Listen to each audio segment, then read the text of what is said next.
From compensation when leases are terminated early to exceptions on limits for security deposits. Revisions have been made to a code of conduct for landlords and tenants in the retail sector. The government is also kicking off a public feedback exercise until the 5th of August as plans get underway to turn the code into law. The revised code by the Fair Tenancy Industry Committee came into effect in June. Some of the changes include how new tenants can share the cost of integrating their point-of-sale systems with landlords.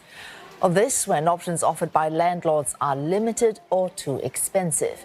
And in the event of landlords terminating leases early, landlords may accept the pre-agreed value of a tenant's fit-out works instead of invoices for compensation.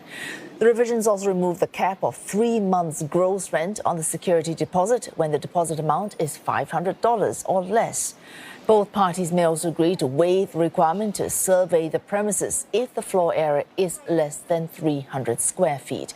But if it's more than 10% smaller than specified in the agreement, either parties can terminate the lease.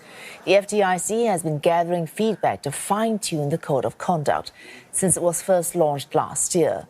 While compliance remains voluntary, the committee says it's heartened by inquiries they have received from private sector landlords as a sign that more are looking to comply even before the code is written into law. On the committee, you've got all the major landlords, you've got a representation of tenants, so they also get a lot of feedback and points that they come about, so that at the end of the day the committee then discusses and then makes it a living document by tweaking things, by making it more relevant as things go along. Well, retailers welcome the updated Code of Conduct for Fair Tenancy, but they say that it still needs to be written into law soon before its effects can be seen. A call is also going out for more landlords to be educated on the benefits of the framework to get more of them to comply. Clara Lee tells us more. Businesses like this one are looking forward to the revisions made to the Code of Conduct on retail lease agreements, particularly the exception on security deposits that are $500 or less. But the Retail Association is calling for more to be done, and soon. This legislation to be passed within this year so that all the landlords will follow this. Now, small landlords are not still following, and even some of the big ones yet to follow. He says other areas of concern should also be addressed, including the transparency of rental prices. They have to release the numbers. They are keeping that as a confidential.